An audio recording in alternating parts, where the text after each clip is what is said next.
Betting for breakfast. It's a beautiful day in Philadelphia here to bet baseball, and that's what we're here to do. Sun's out, funds are out. Let's drop them in our favorite sports book app. I'm Mark Drumheller, and I brought two guys that you definitely want to hear when it comes to baseball.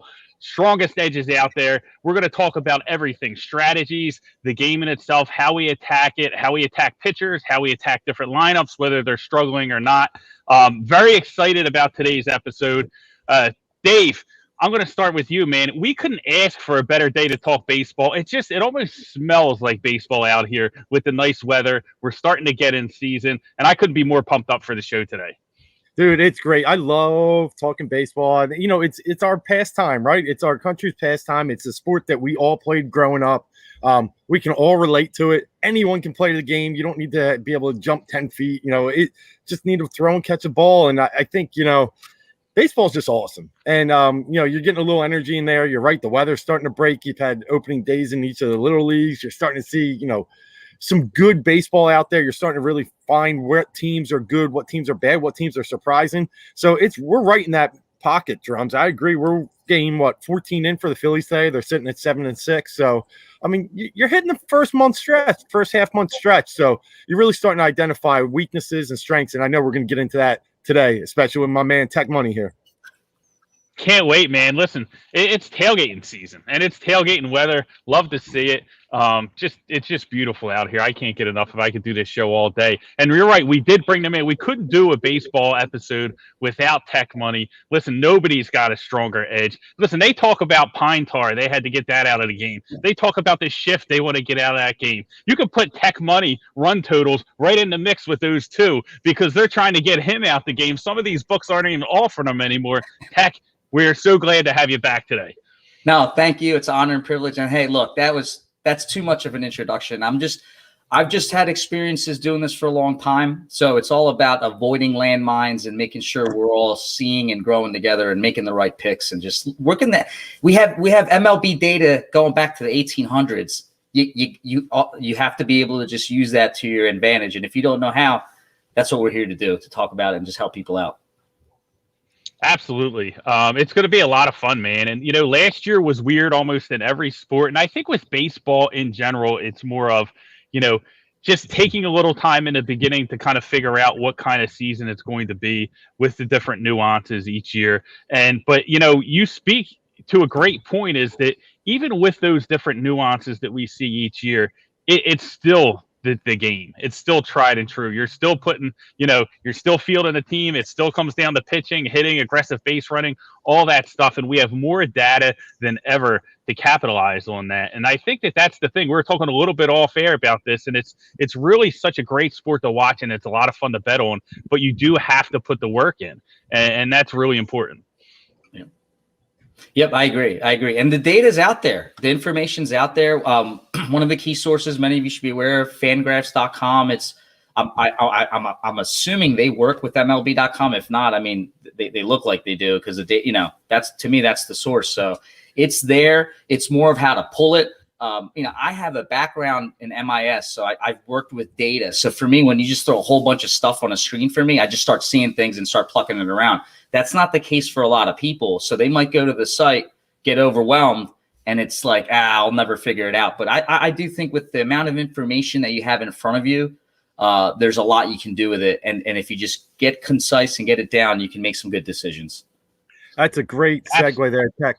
I'm a big Fangraphs guy. I jump into it all the time, but it is overwhelming. There's so much there. I'm a data engineer. I love data. I see the numbers, but you got to pick what's right for you. You can't use that whole, you know, there's a library of things. There's so many different acronyms and names, XFIP to, you got your WAR, you got all that.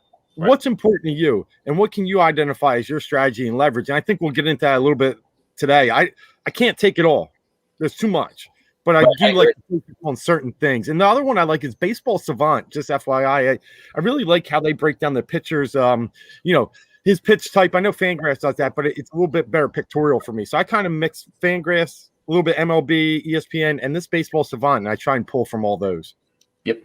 Awesome. Before we dig deep into it, Rich checking in. Tech Money, let's go. He's excited, calling you the GOAT of the MLB. Love to see it, man. Rich, thank you for tuning in. Tuning in on YouTube, and that's what we want to see. Guys, if you're watching, make sure you go over to YouTube. If you're on my personal Twitter or Facebook account, we're going to cut the streams before we give our 3 picks to the day. We need everyone to go over on YouTube, like and subscribe. That is the best way to support us, is over on that YouTube channel. We're under the Heat Ratio Sports Network. You can see the logo right up here in the top corner. And hey, listen, the good news is once you subscribe, you automatically get entered into an Aaron Nola prize pack. I'll have a little bit more on that later, but we have these prize packs, and we're continually just pulling random people out of the subscriber list and sending them those prize packs. So there's definitely in it something for you to get ready for baseball. But let's start things off. I'm going to start off with, I want to do a little, just kind of some basic stuff because everybody might not be as experienced in betting baseball as we are. Some of the quick do's and don'ts for the novice bettors that are just getting into it, guys that might have won a ton of money in football or college basketball, and they're just looking to keep themselves occupied during the summer, right? I know we've all been there, so they want to play a little baseball. So I'm going to start with the very basics, and then we'll kind of work our way up. First thing is, with baseball, sounds kind of funny, but it's really important when you're talking about some of these, some of the data and some of the steps. If you're looking to bet a game, is that the home team only bats 8 times if they win. And that's something that I think that a lot of people are overlooked. And again, we're starting at the ground level, but it's how does that impact the other types of bets that you can see when you open up your sports betting app, right? It impacts the totals, right? Especially if the better offense is at home, right? They might not get as many bats as the other team. So if you need them to carry that total, that matters, especially if it's a team total and the home team's favored to win, right? Then that's another scenario where you have to kind of leverage that. Like, how much weight are you putting on that offense? Because they might not have as many at bats. And the other thing too is the run line. I know that a lot of people talk about the run line, and it's something that I see with a lot of my friends that they kind of, it makes me cringe sometimes. And if you have an edge on the run line, bet the run line, no doubt. But don't just bet the run line because the favorite is, you're laying too much juice with the favorite. Like, I see that all the time. They're like, oh, well, the Dodgers are smashing everybody, but I don't want to lay 160, so I'm just going to bet the run line and get, lay a much lower percentage and try and get much better odds. But that is not the way to go. Like, in a situation like that, like, you want to make sure that you have data that kind of supports that they're really going to be able to win this game by a wide margin. And don't be uncomfortable betting into these big numbers if you feel like they have an edge to win the game. Even if you look at, minus 150 still, I think it's like 60% of the time, the implied odds are 60-40. So it's not like, this is not a slam dunk. You might look at it like that's a big number. Hey, I'm laying 150 tonight with the Dodgers, but the implied odds are there's 60% chance of winning. So don't be afraid to bet into those numbers. Sometimes it's a lot more prudent to do that than to just bet into the run line. Some of the other stuff is just, we'll get into some of the data, but look at the advanced metrics. We're going to talk about that stuff. Utilize line drive rate for hitters and pitchers. Much more predictive than your box score, right? Like, don't just go look at, hey, this team's averaging this many runs and that sort of stuff. Make sure you're looking at those advanced metrics. I think that's really like the key point. When you look at line drive rate, versus like batting average and stuff, line drive rates, produce 1.26 runs per out, much higher than fly ball rates. You can kind of see, whether, a pitcher's getting sprayed all over the place and just getting lucky because they're finding gloves and they're, the fielders are in the right spot, versus if, somebody's really pitching well, and it's vice versa, right? A pitcher could just be running into bad defensive luck and things of that nature. But Dave, I'm going to kick it over to you and just talk about some of the basic like do's and don'ts, some of the things that you look for, when you're placing your bets in the MLB.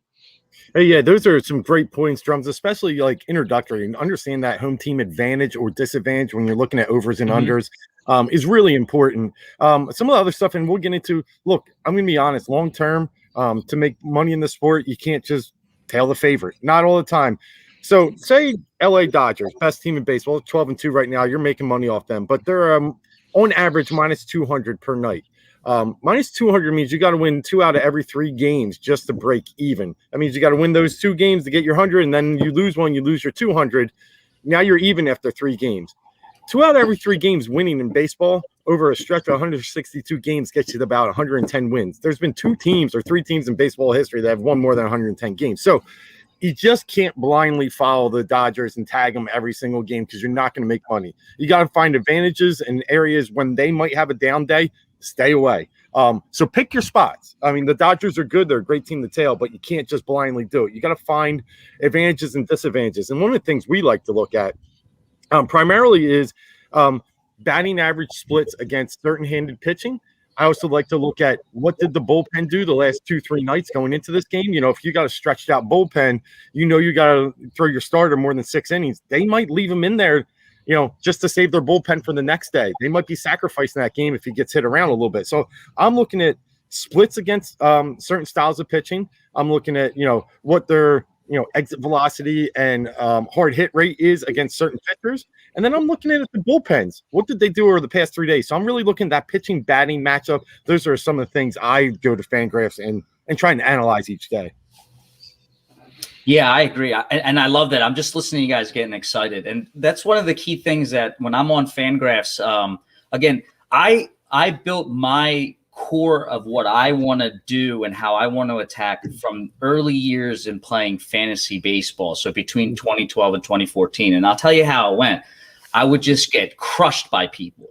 So then I would notice that these certain people had a specific logo in their name. And I just kind of looked around and found out that this logo represented roto grinders. And that's another great source, but you need to know how to use them, just like Fangraphs. So basically, I end up signing up the roto grinders, and I learned a lot of these tidbits that you guys are talking about, because to build your fantasy lineup in a tournament or a cash format, you need to have some of these unique variations down, you know, and that comes into play with what I like to look at. So one of the first things I want to tell you that I was doing by mistake when I first started betting was only looking at ERA.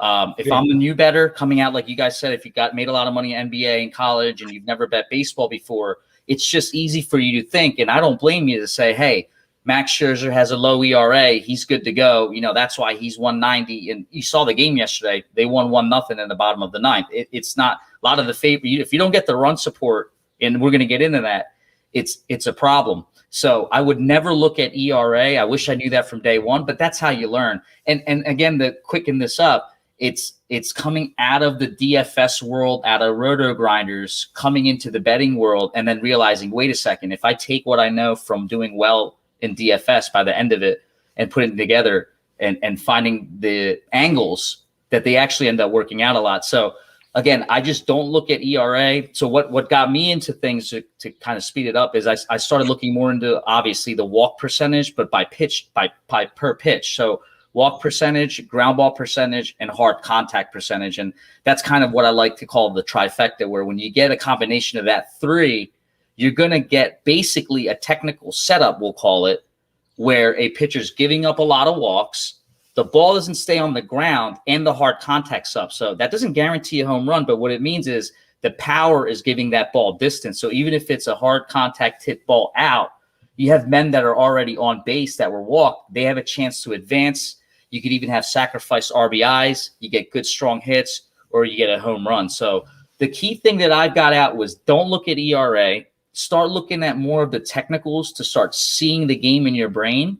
And then the third thing I would say is understand the combination of the weather and the stadium, because that's one thing I would ignore a lot too. And then when I would just miss winning a tournament by a point or two, or just miss getting a run total by a run or two, I realized, I was up against the wind in a pitcher's park. So, it's things, those would be the 3 key things to get it started I'd take out of this.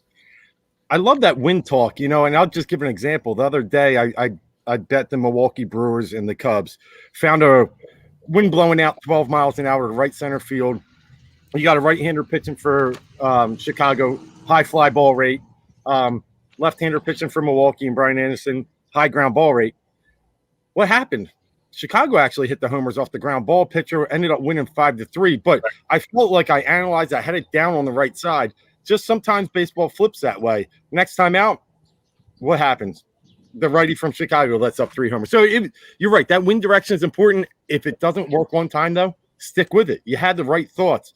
It just might not go their way. It's the long-term game, right, Tech? Long-term. Yep. I think this is one of the betting sports you can bet where if you have a strategy that you're comfortable with, that you know has treated you well, you have to be very robotic and you have to just stick with it.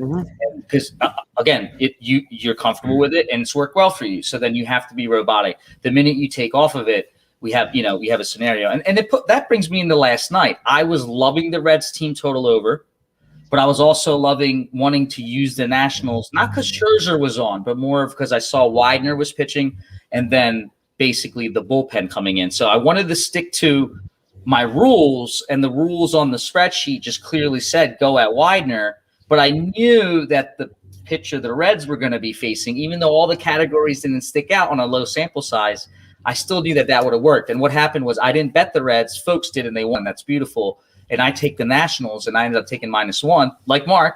And I took Nationals push, and that's fine. But it's being robotic, getting the human emotion out. And honestly, I think when you're on the right side of it, that should be the problem of the day. Hey, am I robotic or am I emotional? If you're getting stuck between 2 or 3 picks, hopefully it's one of those slates where you're just coming in and you're like, man, I love this. Now yesterday I really wanted to use the White Sox against Pivetta, and I'll break it a little bit down right now since we're talking about one of the strategies where I want to attack a pitcher that has a high walk rate, low ground ball, and a high hard contact. And I've learned this again from working with fantasy and roto grinders, and then I tweaked the numbers a little bit. I think I need to tweak them again a bit because the balls aren't juiced this year. So if you've been watching, they don't carry right up. They might carry out of the barrel, out of the contact, but they don't travel as much. And you're seeing that even the announcers are talking about it. You're seeing a lot of hits get to the warning track, and the announcers are like, that was gone last year. You saw it at a game at Texas. So one of the reasons why I want to go at Pivetta last night, which I'm doing today, is that he in 2 seasons, 13.6% walk rate. So anything above 10, to me, it's a red flag. 25.5% ground ball rate. Anything below 38 is a red flag. And then hard contacts at 40.4%. I want to see it above 41. I might even start asking for above 43 without this juice ball. Now, again, what that does for me is I call it the trifecta. I explained earlier, but you're walking the ball, you're not getting ground outs. The key thing is the ground outs too, because here's why.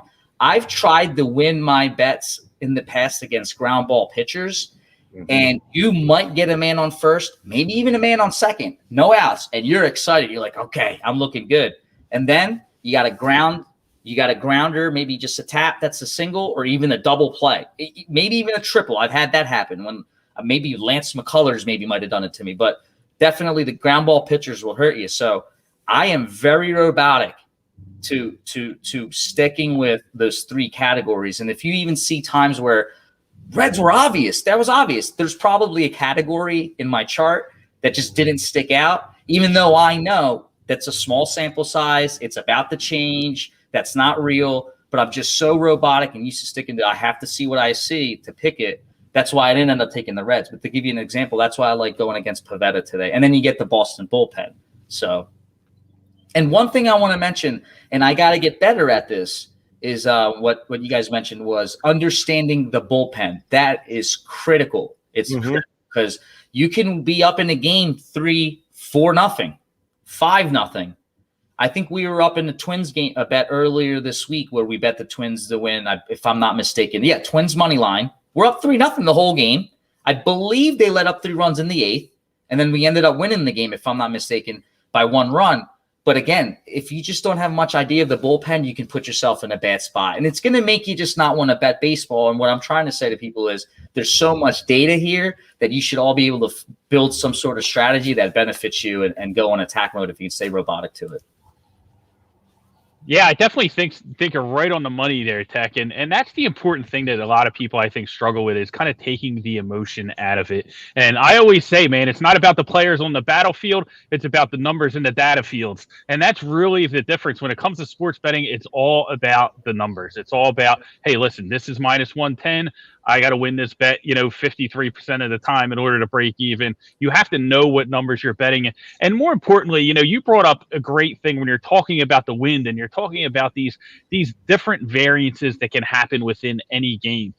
It's really critical that where, like, if you have a spreadsheet that you're keeping your bets and you're kind of logging what you're doing, even if you're doing it recreational, you don't want to have a ton of information on there, but who you're betting, what you're betting into. whether you're winning or losing, and why you like that game. Even just like, hey, a real quick sentence: I like this game because this offense has been hot, blah blah blah. I'm riding them, right? Doesn't have to be detailed, but keep some kind of records for yourself, just so you don't go back and make the same mistakes over and over again. And you can even get more detailed and more granular with it. Like if you want to say like, hey, I bet this, I took this over because of the wind conditions. The winds were X mile per hour, this direction, blah, blah, blah. That way you can kind of revert back to it when you get it. And then you can find that sweet spot of, hey, you know what? Maybe before I overanalyzed the wind, maybe I didn't give it enough credit.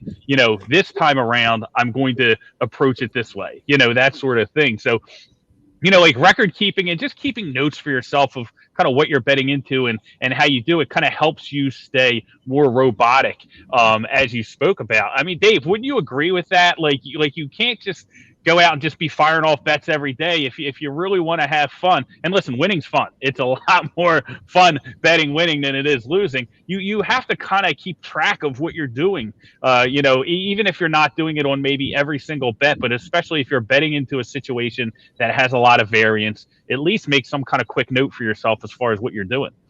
Yeah, agreed. I mean, I used to get in the trap, and this is where I failed. I'd say, oh, that team won 6 in a row. This team has lost 6 in a row. They got to break their streak. They got the ace on the mound. But there might be more info that is going into that.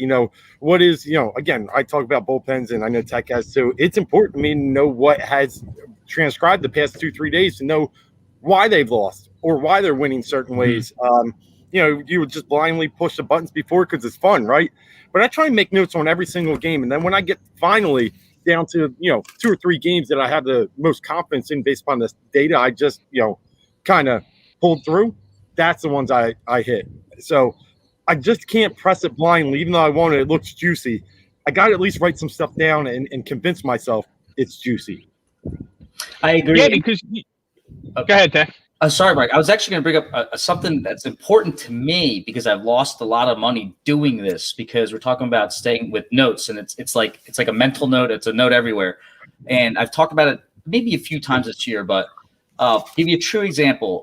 2 seasons, actually, I want to say 2018. I have all my homework done. I'm going to put a decent amount of money. I don't remember the exact number. It was between $800 and $1,200. I remember that much about it. Was going to go to a book in Delaware, put it on the Cleveland Indians money line. All the homework's done.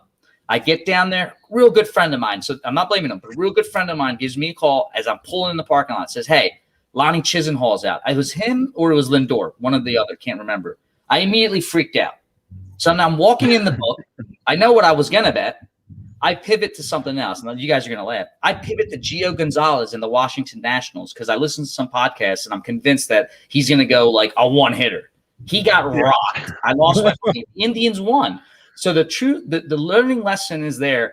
To sum a lot of what we're talking about is if you have your strategy and your system you're comfortable with, you're going to be comfortable with it because you understand it and it works for you.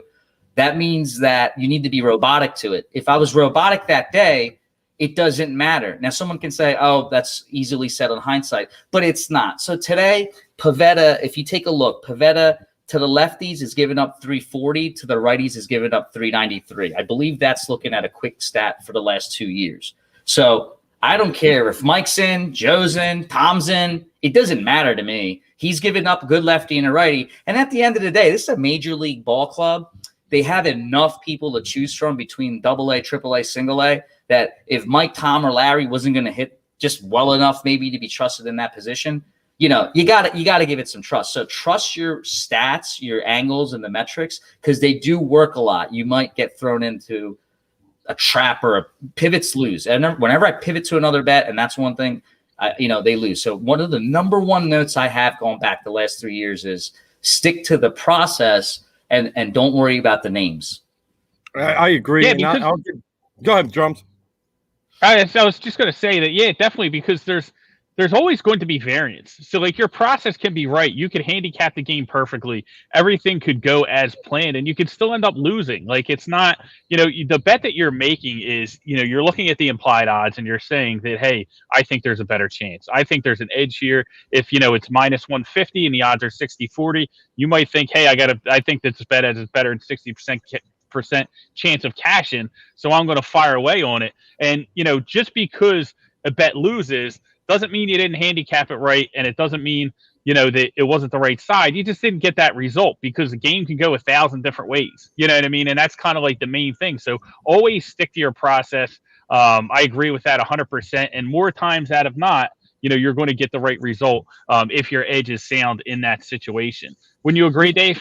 Yeah, I agree. And I'll just give the quickest before we get into our picks of a perfect example. I'm rolling in the first weekend of baseball. I've got my eye to, fade Bruce Zimmerman, left-hand pitcher from the Baltimore Orioles. Let up almost a homer and a half per inning last year, was up to 2 in spring training. He goes up to Boston. Ripe situation. I'm seeing that, the bullpen of the Orioles has already been taxed. And, Boston's strong right-handed hitting team. J.D. Martinez, Xander Bogaerts, they get boat raced in the first 2 innings. Baltimore's up 10-0, and what do? You just crumple it up, throw it out. But I got the opportunity a week and a half later. I was on the show the other week. Zimmerman versus the Red Sox again, Garrett Richards. And we were able to stick with our plan and stay on the Red Sox. Actually got them at a better price, and they end up winning that game. So it's a little bit of patience. Stick with the plan. Sometimes baseball is a funny sport. The ball's going to bounce one way or the other. Now, it turns out Zimmerman's pitching all right, but he lost 2-1 the other night, let up 2 solo homers. The guy just, even with a dead ball, the guy's serving him up on a platter. So it's just something that, you're right. There's an example. You stick with your game plan, and you go from there. Yeah, definitely. And, one of the things I wanted to talk about, too, before we get into the picks is, we talked a lot about attacking pitchers. And the one thing to keep in mind is if you have an edge and, Tech, I know you brought this up online, about, kind of using the ladder method, playing a bunch of different team totals. But there are a ton of ways with the different sports book that you can attack a pitcher if you really want to go after a pitcher.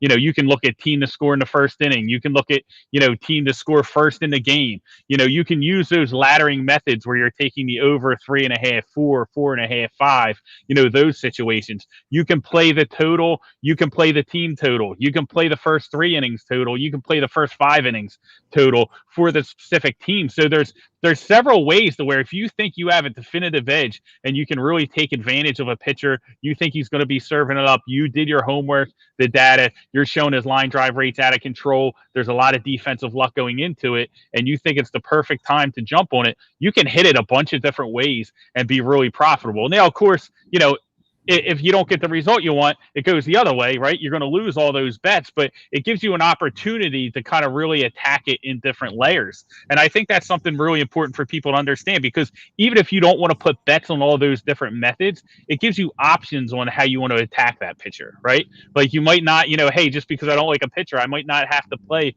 the total, the over in the game. I might want to play the team total, or maybe it's a pitcher who wears down as the game goes on. So you want to take the total, the full game total instead of the first 5.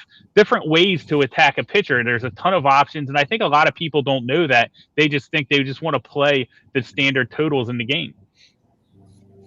I agree. And, that's where I think even Fangraphs, and if people get into it a little bit, you can help build that. Because not only like the 3 categories I mentioned, I'm looking at the walk, ground ball, and hard contact, for example. But when you start looking at the data, that you obviously can filter how you want. But if you look at the batted balls in play, so like a situation like there could be a pitcher that doesn't have a high batted balls in play, but his HR/9 is above 2. So we know he's giving up home runs. And then let's say the walk rate is very high. So now you have a situation where, okay, he may not be getting a lot of balls in play, but he walks a lot of people and he does give up a lot of home runs. And it's like, oh, well, you got Mike Trout and Rendon coming up in this spot, and this pitcher gives up, the setup lefty-righty, for example, or something. Just you start seeing things align up, and it might make you want to say, you know what? I think the Angels are gonna do over first 3 innings because I just don't see how this pitcher is gonna, go scoreless, or something like that. So you start seeing things. So Mark, I agree, and I think that's the beautiful part about getting into the data and kind of filtering it around and finding your method and system, and then firing away at all these bets that you're mentioning, that they're all out there. There's ways to take advantage of them. Yeah, 100%. And Dave, listen. with you being a little league coach, right? I know you've had words with umpires before, and umpires are something that I wanted to bring up because I think that there's a lot of great stats you can get out there on the umpires. We talked about the park factors, we've talked about the weather, and then we talked about attacking the players on the field, pitchers, hitters, and such. But you can get these umpire stats, man, and they give you, 300, 400 game samples. It gives you how many Ks, how many walks, on base percentage, slugging percentage allowed, how much above average that ump is, depending on which ump is playing. So, that information usually doesn't come out until a couple hours after the game. But I definitely think that it's useful to people to kind of peek at, especially, whether or not they're on the fence or not. Even if it's a play and they know they're going to play, it just might give them more supporting, information depending on how they stake it or how they approach the different types of bets within that game. It's funny. Yeah, last night I had a minor league kids game. We're talking 9-10-year-olds, and the ump before the game said, "My strike zone's wide. I'm just calling them." After the game, I shook his hand. I got a hot date.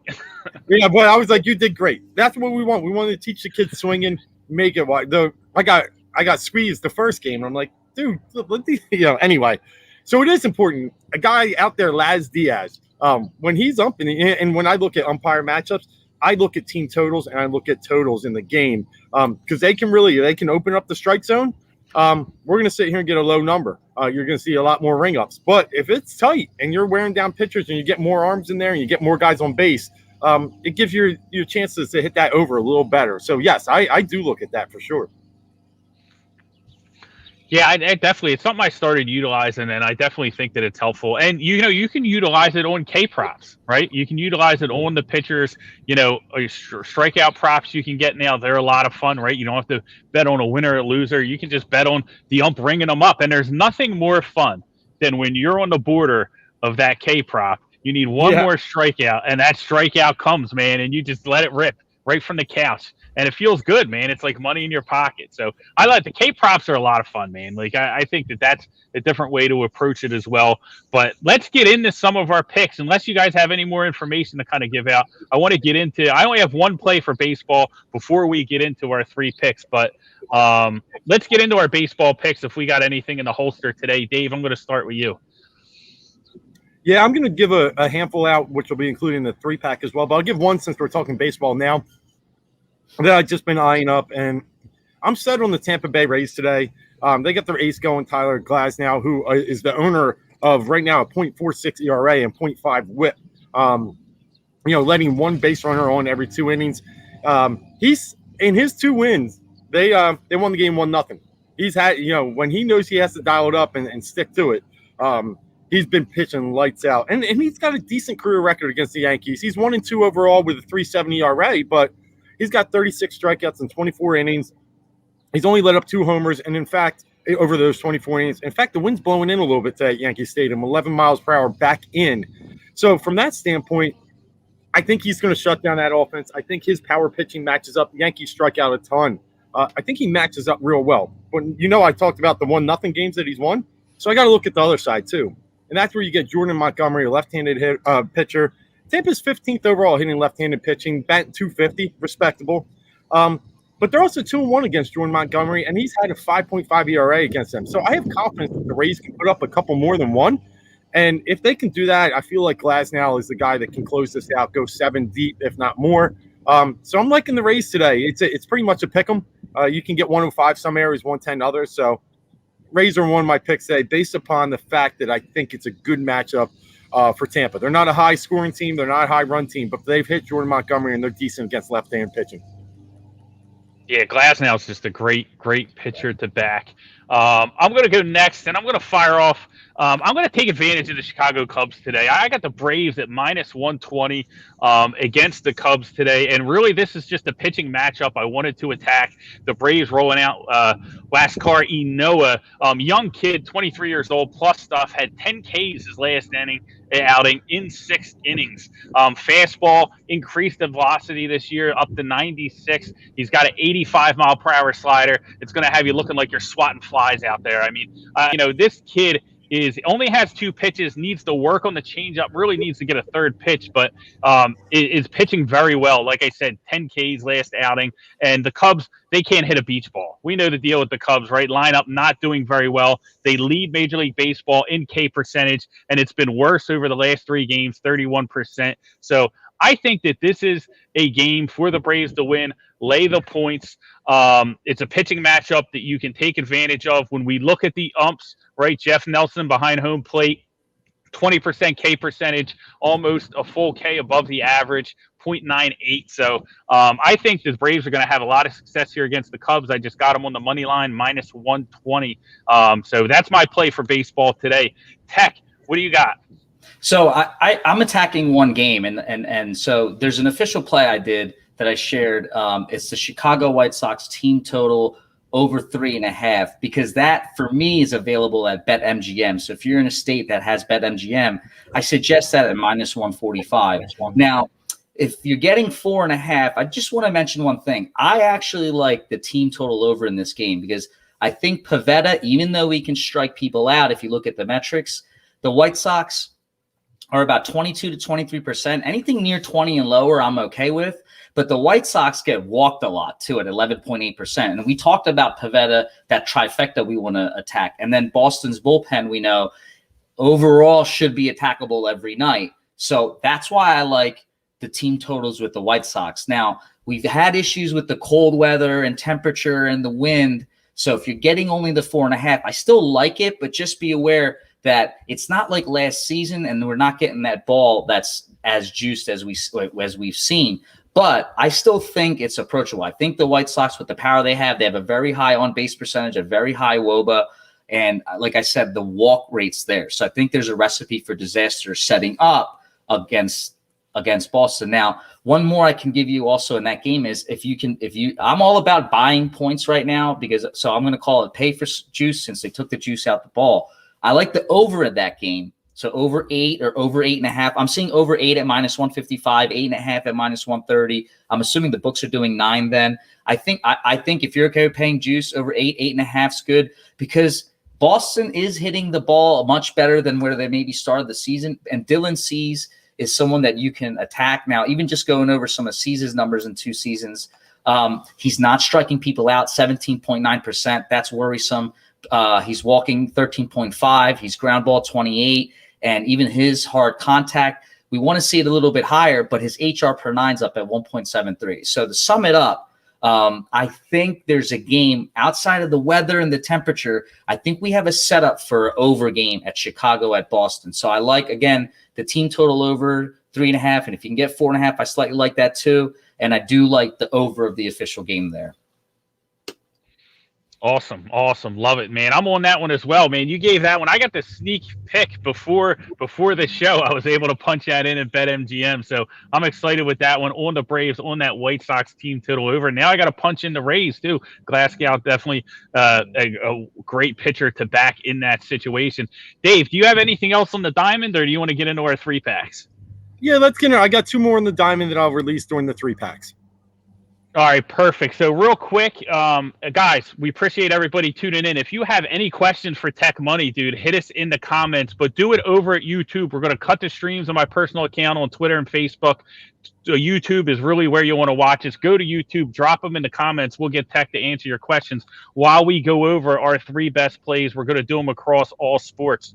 But before we do that, make sure you like and subscribe to the YouTube channel over at the Heat Ratio Network. I wanted to show everybody the prize packs that the great people at Yingling are giving out.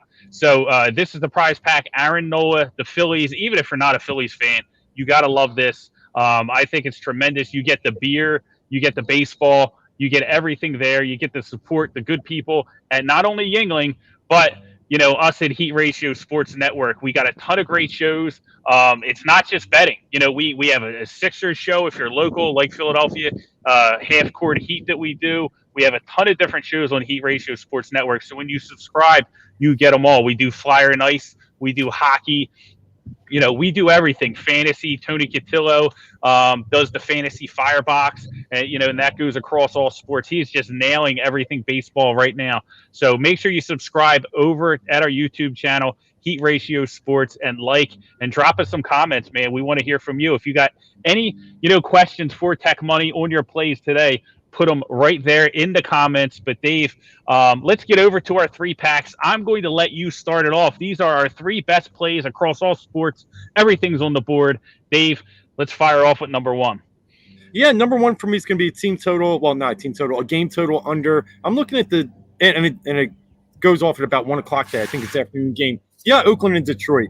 And what you have today is you have Casey Mize, a very heralded rookie prospect for Detroit, come in, has so far pitched lights out, 0.82 ERA. And then, on the other flip side, you got an ex-Philly who's a bum in Cole Irvin for the A's, but still, I think they know what he is. They know they can squeeze 3-4 innings out of him and then try to make this a bullpen game. So you're looking at an A's team that's won 6 in a row, and you're looking at a Tigers team that, is actually playing probably a little above expectations so far. And you got a game total of 9. 2 of the lowest scoring teams in the league, both averaging just around 4 runs a game. I just think that this one goes under. This is a big ballpark. That's another key for me playing out in Oakland. And Detroit relies on the home run. They're kind of all or nothing. They've scored 53 runs this year, hit 20 homers. They're second in the league in homers. If Cole Irvin, and the bullpen can, only let 1, I just don't see the way this game gets way over that 9. It's a lot to ask for 2 offenses that just aren't that good. And we talked a little earlier. The ball's just not flying. Bigger park. It is nice weather out there today, but it's just mild. Give me the under 9. It's actually moving too. I saw it moving to -120. It started at -112 today. So I think some people are seeing the same thing that I do. Absolutely, man. Got to jump on it. Definitely a solid play. Don't you agree, Tech? I agree. Yeah, I like that. Again, you nailed it. Oakland. It's at Oakland. It's a pitcher's park. I've seen it. It's big field. It's plenty. It's so hard to explain it, but you see it. Plenty of time for the outfielders to run around and get to where they need to be to make that catch. It's unbelievable. I agree. As bad as Cole Irvin is sporting a 6 ERA. I mean, Detroit hits 182 against left-hand pitching. It's not like they're striping the ball. So take that chance, roll it. Maybe he goes out there, lets up only a couple, and the bullpen closes that out. Yep. Yeah, Oakland's an interesting team. I mean, in general, I have a question for you, Tech. Just in general with baseball, I feel like when I look at baseball, the teams are very streaky at times. And we don't want to just auto bet favorites or do anything like that. But I know, and Dave, we've talked about this show a lot. I'm not the guy that's just going to bet black because it's been on red 100 times. I bet red. Yeah. Like I ride streaks. And I think, I run the train until the train goes off the tracks. And then when it goes off the tracks, I stop betting them, but I run those streaks. And, Oakland's a team has won 6 in a row. Not specifically Oakland, but how much value, Tech, do you put into these streaks when teams just are on a tear, does that make you more likely to back them in certain situations? Because it definitely does to me. Like I gravitate towards those teams. I think it builds their confidence in the moment. I think they play a little bit better, and it's definitely something that I look at when I bet baseball. Yeah, no, that's actually a good question and a tough question. So one thing I do know is I'm more favorable to a streak in the beginning of the season, and that's my experience and my style. Because in the beginning of the season, I feel like because I have a system and a strategy that I want to read the data, in the beginning of the season, we don't have enough data for that year. So I'm relying on a prior season or two, and that gets tricky. One thing you can do is kind of look through FanGraphs and just start seeing each category go up or down as he progressing or regressing, and maybe you can make a guess and read some articles and whatnot. So in the beginning of the year, I think you have to ride the streaks. As the season goes on, I respect a streak or a trend, but because I want to basically teach people, and in my world, I feel I'm confident in a strategy I have and putting some pieces together, that I don't want to ignore that strategy. So I think the other day when the Twins won, I know we barely got by it. We won the money line -137, but I think I had a friend text me. He goes, "Man, you have guts going against." I think the Twins hadn't won in Boston, right? Like that. Yeah. I forgot what the streak was. And I didn't even really realize it. I mean, when I look back at it, I was like, oh, whoa, this looks ugly. But to give a good answer to it, I respect the trends a lot more in the beginning of the season because I feel like I have something to rely on. I don't negate them throughout the rest of the season. I just, at that point, I fall into and I favor me being more robotic to what I want to do. So that's what should take control of my decision versus me saying, well, you know what? The Reds have hit home runs in the last 15 of 15 games, but my metrics are showing they're probably going to have a hard time today. I'm gonna go with the metrics. I'm not going to go with the trend at that point. But maybe in the beginning of the year I am, because I haven't seen that pitcher yet. A lot of times they're out over the summer. They're not, and coming into this season was different. 2019 with the COVID and everything, we really just don't know what's going on with some of the off-season training and all that. So he's got to be careful. So I will ride a trend at the beginning of the year more than I would through a year. Great insight. And as the season goes on, it just becomes a little bit less valuable, the deeper we get into the season. But it's definitely something to look at during the season. I'm a guy, listen, I ride it till the train comes off. I did it with Boston already this season. I kept playing them while they were streaking, and then they finally lost. Then I got off them. But listen, I don't go crazy with my stakes, and I'm not blind betting it. But when a team's hot, I'll definitely sprinkle a little cheddar on there to see if I can take advantage. But I'm going to go over to the UFC now for my first pick. UFC Vegas 24 tonight, and this is a prop I got. The line's a little wide in this one, but I like Abdul Razak Al Hassan tonight. Plus 140, I got him at MGM. Round 1 knockout over Jacob Malkoon. Listen, Abdul Razak Al Hassan, he killed my parlay last summer. If you look at this guy's stats, it tells the story, right? 10 career wins, 10 first-round knockouts, right? And, he's on a 2-fight losing streak now, but the last 2 fights, he missed weight, and now he's moving up the middleweight. So no longer has to cut to 170. Now he's moving up to 185. He doesn't have to worry about that weight cut zapping his power anymore. He reminds me a lot of Anthony Johnson. If you guys remember Rumble Johnson, he used to kill himself cutting to like 170 several years back, finally moved up to middleweight, started dominating people, moved to light heavyweight, and then was really starching people, was, in the conversation for the title. And I think that's what happens. I think with the weight cut, some of these guys that are really, really powerful really overdo it and really misplaced as far as their weight class. They want the biggest advantages, so they cut as much as they can. But this is a guy with Razak Al Hassan who I think being at middleweight much better fills his body. He's going to have even more power there, and 10 wins, 10 first-round knockouts. And the guy he's fighting, this Jacob Malkoon, nothing to worry about. He got smashed by Phil Halls in 18 seconds his last bout. He's a new guy to the UFC, and I think he's going to get smashed again in the first round. I think there's a lot of value here. I was surprised this number was at plus 140. So I'm going to take, Razak Al Hassan to win in the first round knockout. Nothing more exciting than that. So it's on the main card. It's not the main event, but it's going to be a lot of fun, man. And it's, I'm going to know within 5 minutes of whether my bet's good or not. So I'm excited for that one. Al Razak Hassan plus 140 for the round 1 knockout.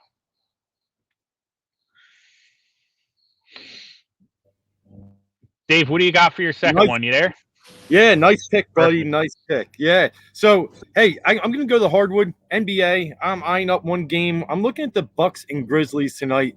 And one of the key things I see here, and Antetokounmpo's back. He just was out for a couple games. Back in the lineup just the other night. The Grizz have been playing a lot better. They're 9-2 in their last 11, covering the number. Tonight's an 8.5 number, but I'm not going to look at that one. I'm actually going to look at the total, 236.5, pretty high. But I do like the over in this game. The Bucks are first in points per game at 119.2. And when you're looking at overs and unders in basketball, you got to first assess, are they going to be able to keep that game close? Is this going to be somewhat of a contested game? 8.5 might tell you otherwise, but again, Grizzlies 9-2 in their last 11. They have been playing better basketball. We saw it when they came to Philly the other weekend. They're shooting the ball well. They got a bad break the other night against Luka, hitting a big 3 at the buzzer, losing 114-113. They're competitive, and they're pretty solid. Then we look at pace of play. Right now, Milwaukee is 4th overall in pace of play. Grizzlies are 7th. So you got two teams that want to grab the ball and go with it, make quick decisions, put up a lot of shots. And the Bucks are 19th in scoring defense, so they're not sitting there holding you down. You can kind of run through them. Similar to the Grizzlies, they're about 20th. So I like the over in this one, 236.5. The Grizzlies have gone over in 6 of their last 7 games, so they're 6-1 in the over in their last 7. Let's make it 7 out of 8.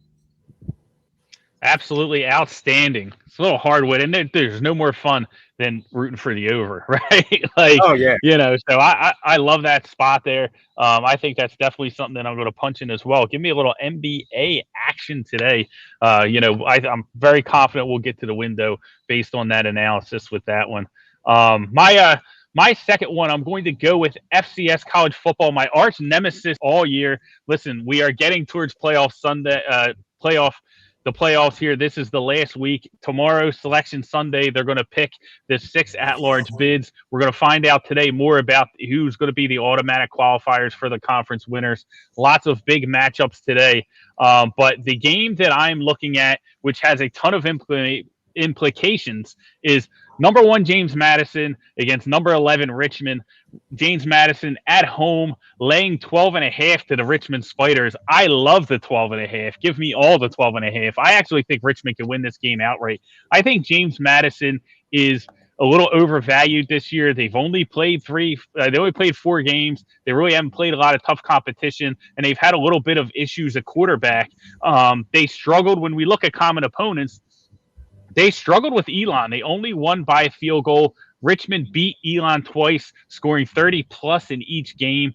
Richmond really needs this game to get this guaranteed playoff spot. They have to win the conference. They have to be the automatic qualifier because they don't have the pedigree of some of these teams that are going to be available for this at-large bid. So they're probably not going to get it on name recognition alone. And since a lot of these teams only played around 4 games, this spring because of COVID cancellations, and some of the teams just kind of packed up and quit on the season, and they're like, hey, peace, we'll see you in the fall. They don't have a lot of games, so name reputation, I feel like, is going a lot into the rankings, and Richmond just doesn't have it as strong as some of these other teams, so they really have to win today. I think they can keep this game close. When you look at the stats and all the predictive metrics, thirds down, red zone, on both sides of the ball, it's pretty even between the 2 teams, and I really think that the teams are pretty even in itself. The only difference I see here is, James Madison's really struggled with turnovers. They're operating at a negative turnover margin this season. They're the number 1 ranked team. They were number 2. They lost to North Dakota State in the championship last year. Everybody expects them to get back there, but during the season, the offense just didn't seem right. Quarterback Cole Johnson, there was whispers about him getting benched. It didn't happen, but this Richmond team, what I saw out of their defense this year so far, very swarming, very athletic, very physical, and they can slow down James Madison's running game, and that's going to be the key matchup. The running game of James Madison versus the Richmond defense. If Richmond can even slow them down, they don't have to stop them. This 12.5 is going to be money in the bank. I like the Spiders here. It's my favorite game. They were supposed to play twice before this season, and it got moved because of COVID. Now they finally go at it with so much on the line. I get the dog here that I think could be the better team, and I'm getting 12.5 points. I love it. Don't buy into it. You're paying a tax with James Madison. Go Spiders today, baby. I like it. You and the FCS. Yeah, they're my nemesis, man. I'm in the red so far. So I got the playoffs. There's going to be, it's the field of 16, and I got this weekend. I got to get back into it, but it's been really tough with the different cancellations. And, you got a game, you got an edge, you do all your work, and then boom, the game gets canceled. You don't get the cash in, right? So it's been a little bit of a struggle this year, but it's been a lot of fun, man. I love it. I watch all the games on ESPN Plus. You know me, I can't get enough football. So I'm pumped for these games today, and it's going to be very interesting tomorrow morning, Selection Sunday, see who gets these automatic qualifiers. Love it, love it, love it. All right, I'll close out with my third, and then we'll pass it around back to you and see if Tech has anything else. And my third, I'm going to go back to baseball. Kind of talked about this team a little earlier, how you just can't auto-select. But I'm hitting that button tonight, and that's the Los Angeles Dodgers. They're 121, minus 121 going tonight. It's Kershaw versus Darvish. What I like, we'll start with Kershaw. He had a rough first game. They lose that one to Colorado 8-5. But since then, he's gone 13 innings with 1 earned run versus Oakland and Washington, some decent offenses. I think, Kershaw's not dead yet. He's a very solid pitcher. San Diego has a decent batting average against left-handed pitchers, but they, 264 is solid. But I'm really looking at the other side of things. And that's where we get into play with the Padres. They played that game last night to win. They threw 10 pitchers out there last night, eventually having to run in a second baseman and Jake Cronenworth to close out that game. They were just done. They threw Melanson. They threw Pomeranz. They might not have any closers tonight if this game does get tight late. And with that, Darvish, he's pitching decent 3 ERA so far, but he is letting up some hard hits. And the people are squaring the ball more than they are against Kershaw. So for that money, you're getting the best hitting team against right-handed pitchers in the LA Dodgers. They hit almost 300 against right-handed pitchers. They have 4 players with a high barrel percentage.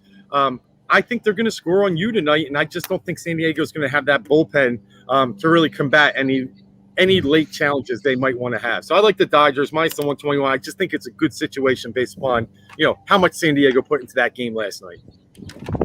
Yeah, that's a bet, man. I'm penciling that one in as well, dude. I'm going to jump on that. I'm surprised it's only minus 121.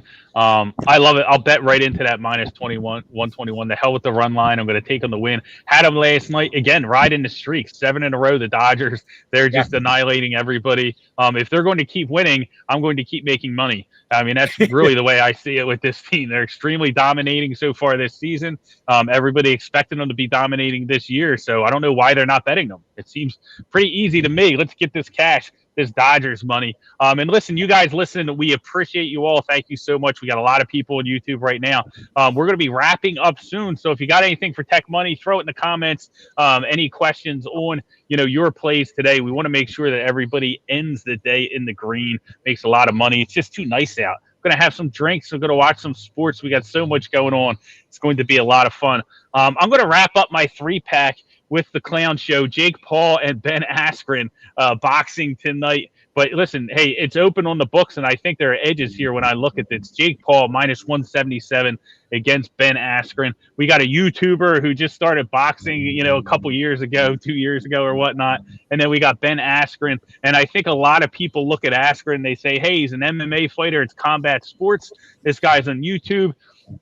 He's got to go out there and get the win, right? Well, not really, because, when you look at Ben Askren, and he's really primarily a wrestler. That's what he's been through. That's how he's dominated in his MMA career. He's had a very, impressive MMA career, and I think he's a great MMA fighter, but he does it primarily with his wrestling. So it's almost like, betting on Doc Gooden in a situation where he can't throw a fastball. The curveball doesn't work if you can't throw the fastball. The wrestling is not going to work here. His stand-up isn't going to work because even in situations where it did in MMA, it was based on the other person having to worry about being taken down. So the little striking that he did in MMA is completely irrelevant in this matchup. Askren did not look good in the weigh-ins, but 177 is a little too wide for me. I'm not into betting on YouTubers to win fights. So I'm looking at the over here at 5.5 rounds because what do I know about Ben Askren, right? He's tough as nails. You don't see him get knocked out. I mean, he got knocked out against Jorge Masvidal with that flying knee in like 30 seconds, but that would have knocked a bull dead. I mean, that flying knee. I mean, Askren's got an iron chin. He's tough as nails. I do not expect him to go down in this fight, but Askren doesn't have good striking or knockout power. So to me, I see a lot of clutching and grabbing. I see a real boring fight tonight. And I see it going over the 5.5 rounds. You can get it at even money. I got it at plus 100 over 5.5. I think that's the best way to attack this thing.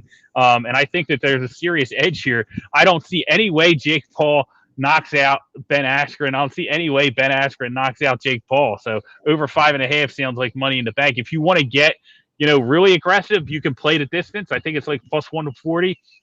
Get some extra money there, but I don't want to have to watch this thing any further past 5.5 rounds. I'll check in then, see where it's at, and catch my money and go from there. But I definitely think the over is the play in this one. Clown Show it is. I'll tell you, Ben Askren coming in softer than the Marshmallow Man. You see him rolling in. Dude, I'm telling you, man, he looked like me 3 years ago, which is not a pretty sight, man. Like he didn't. I mean, there's nothing there. He's got these love handles, and but listen, he's a tough dude. Like I don't expect Paul to be able to put him away, but it doesn't. And here's the thing, I think he started training for this thing a month ago. Which, in all fairness to him, he's had a month to get ready for the fight, but he's not turning down the paycheck. So he's going to hop in there and he's going to get things done. But it really is a clown show. I'm not buying it. I'm not watching it, but I don't even want to have to follow it until after the 5.5 rounds because I think that's the best way to attack this thing. And if they're going to put the line out there like that, I'm going to try and take advantage. Nice. I think I have my doubts. I think it's gonna. I feel like there could be a dive tonight.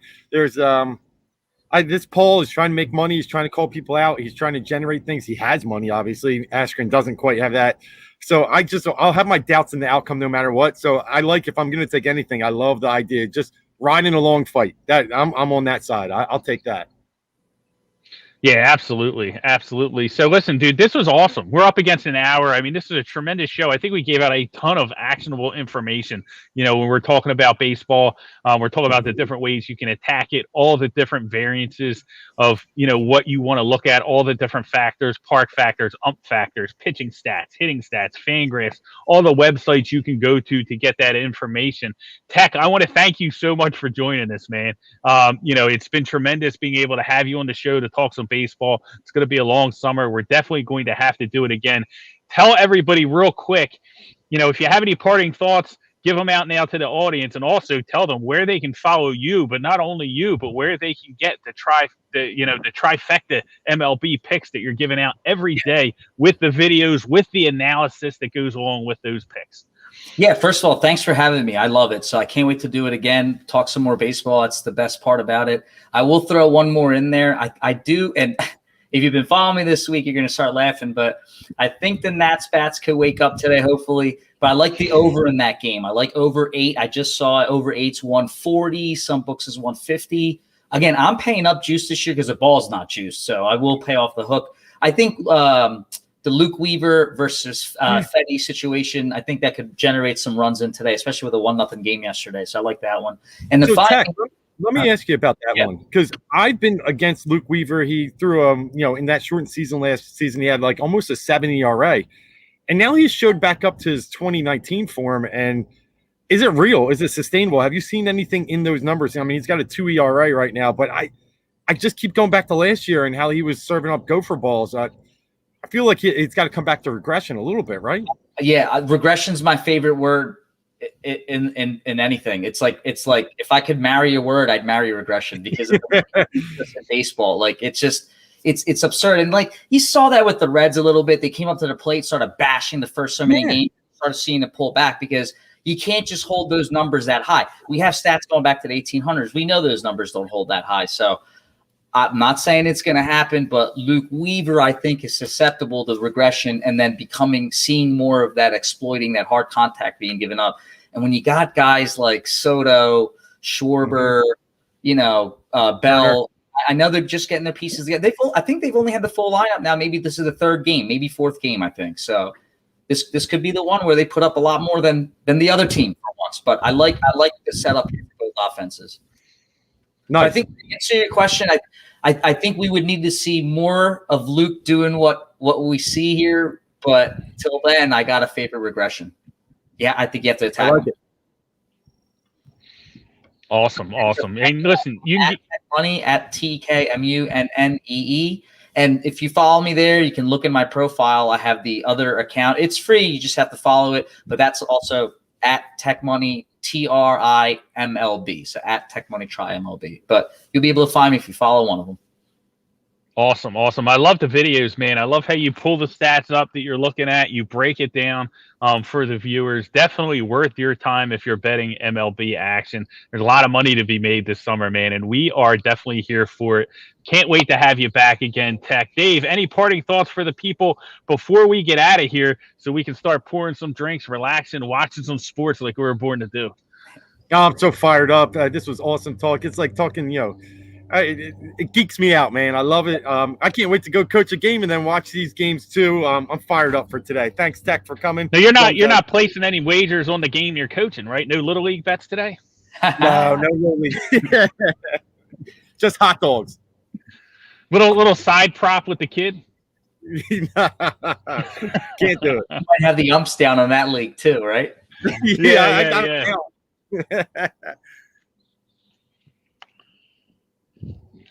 But awesome stuff. But listen, everybody, thank you so much for joining us. We will be back. We're going to be back Wednesday night for the golf betting show. We got a ton of stuff going on in the RBC. Dave, our guy Morikawa, is hanging in there. I expect Sync to hopefully syncs today on the leaderboard, and we can get Morikawa in there. But everybody, listen, golf fans, you like golf betting, Join us every Wednesday night, 9:15, right here at Heat Ratio Sports YouTube. Like and subscribe. That is the number one way to support us.